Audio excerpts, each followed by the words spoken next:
Welcome to the Untrolling Project. I'm Tandeyaka. Are you overwhelmed by the state of our nation and the world? Do you hear the alarms? Do you want to help out but don't know how? Have you wondered how the hell we got here and how we can fix it? What's the it that has to be fixed? I've spent my life wrestling with these questions, and their urgency keeps intensifying. After 3 decades of study and experimentation, here is what I've discovered. Our survival instincts get trolled on all sides. The trolling expands our ever-growing divides. The chasm is now enormous and seems impassable, but there is a bridge. We just have to untroll it. Welcome to the Untrolling Project. Okay, Tandeyaka, what is it with you and trolls? Why should we care about trolls?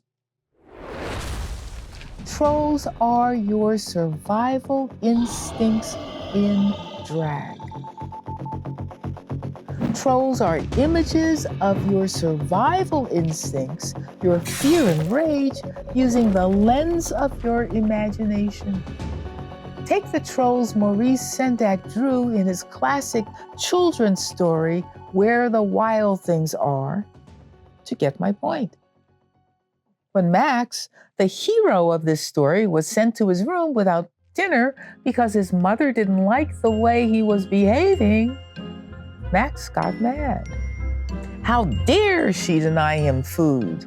This denial of food triggered his survival instincts, enraging Max. Max now saw his own raging emotions, his beastly feelings of rage, as images of hairy, reptilian things. Why reptilian things?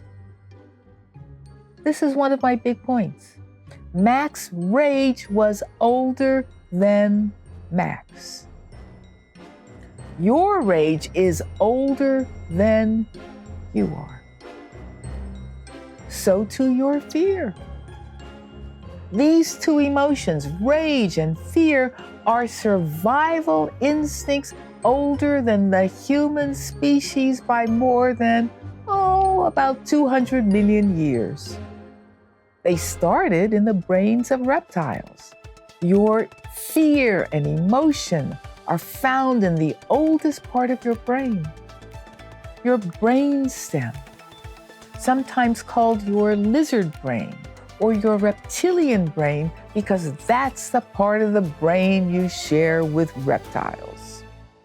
This is why fear and rage are called reptilian emotions, and why Max imagined his rage as reptilian trolls.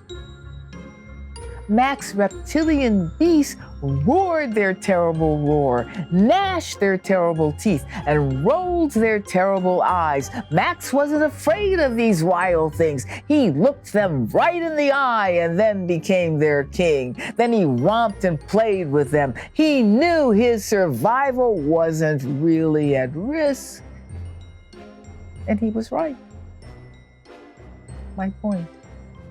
Max expressed and processed his rage. He dressed up his rage and then dressed it down. He untrolled his rage by playing with it. How did he manage to do these things? He was a secure kid. No matter how badly he behaved, he was still safe and loved and protected and cared for by his mom. Her love for him was unconditional, and Max knew it. But there's another kind of troll. These trolls damn your feelings instead of affirming them. Take the 3 Billy Goats Gruff story to get my point. It's about a troll that wouldn't let anyone cross his bridge. 2 of the billy coats tricked the troll to cross the bridge. The third billy goat knocked the troll over the bridge, and the troll was washed away. The three goats lived happily ever after because they could now eat the grass on both sides of the bridge. They were able to use the bridge and enjoy more freedom. At the Untrolling Project, this story is more than a fairy tale. It's a metaphor about the way your own imagination creates trolls to keep you from venturing into forbidden emotional terrain.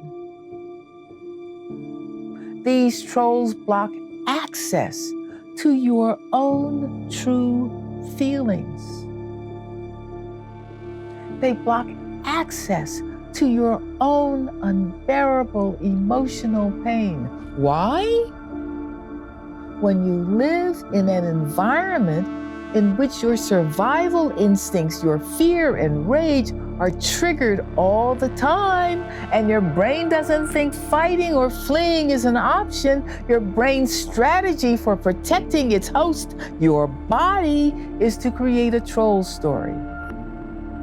An imaginary culprit for your pain other than the abuser, so you can function in that abusive environment.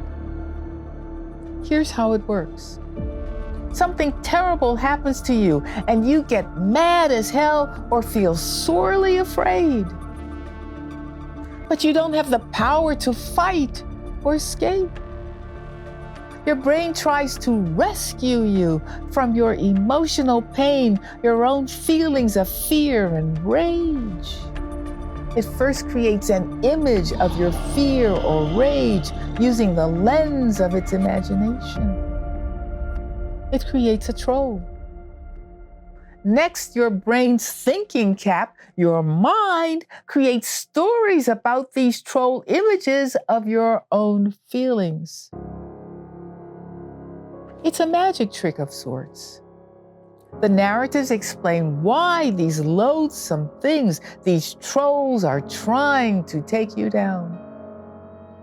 Like how the troll in Three Billy Goats Gruff blocked access to the grass on the other side of the bridge, your brain's troll images and the narratives together block access to knowledge of the actual source of your pain, usually an abuser in your own living environment. These trolls are serious. They are hell-bent on preventing you from discovering the hidden truths in your own life. It's a survival strategy that destroys your access to your own true feelings. It's a last-ditch effort to protect you, to ensure your survival by destroying the parts of you that endanger you in an abusive environment. These trolls stop you from knowing what you actually feel and why. I know these kinds of trolls firsthand because I grew up in Pleasantville, USA. Everybody was happy in this Pleasantville world. That's because I grew up in Leave It to Beaverland, where televised moms vacuumed and cleaned their homes wearing pearls and heels like June Cleaver. And dads returned home from work like June's husband Ward with nary a care in the world. It didn't matter whether these families were black like Julia or white like Father Knows Best. We were, one and all, American kids whose parents had achieved the American dream of owning a house and a car. Their lives were a success story, not just for themselves, but also for their kids. Everyone in this world always smiled, all the time.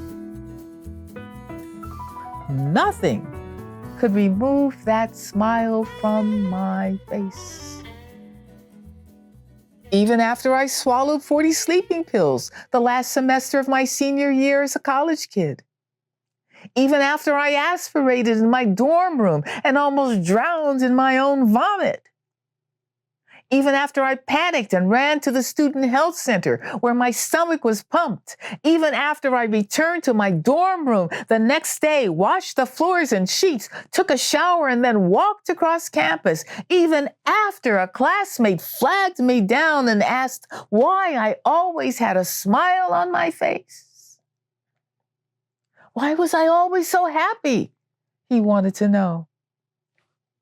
I shrugged my shoulders, broadened my smile, and moved on. I was clueless too. Trolls keep us from knowing the actual sources of our emotional pain at both an individual and societal level. Eventually, I untrolled myself.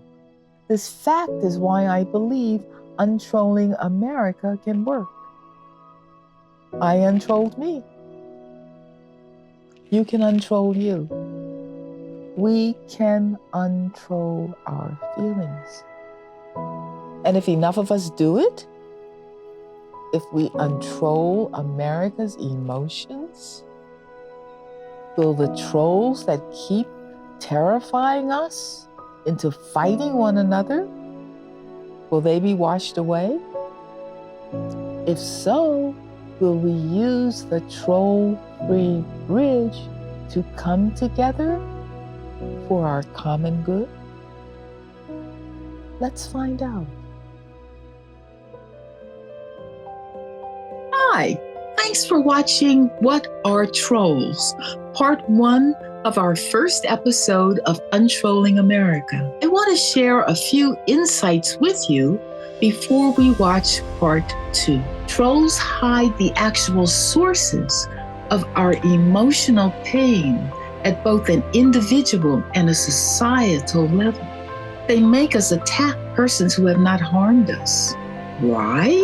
When we look at these people, all we see is our own fear and rage transferred to their own bodies. So we don't see them at all, just our own trolls. In this way, we are just like Max. We are looking into the eyes of our own rage. But unlike Max, we get enraged again. So we attack other persons because we see them as demonic forces we have to take down in order to survive. As we untroll ourselves in this series, we reveal the sources of our pain and suffering behind our societal trolls. These trolls hide the trauma foundational to 2,000 years of anti-Semitism in the Western world, 300 years of racism against African Americans, the attacks against tens of millions of middle-class and working-class Americans who have to work to live and yet remain trapped in hand-to-mouth poverty. In part 2 of episode 1, we start with my story because that's where my liberation began. This is why I believe your personal story has the power to liberate you.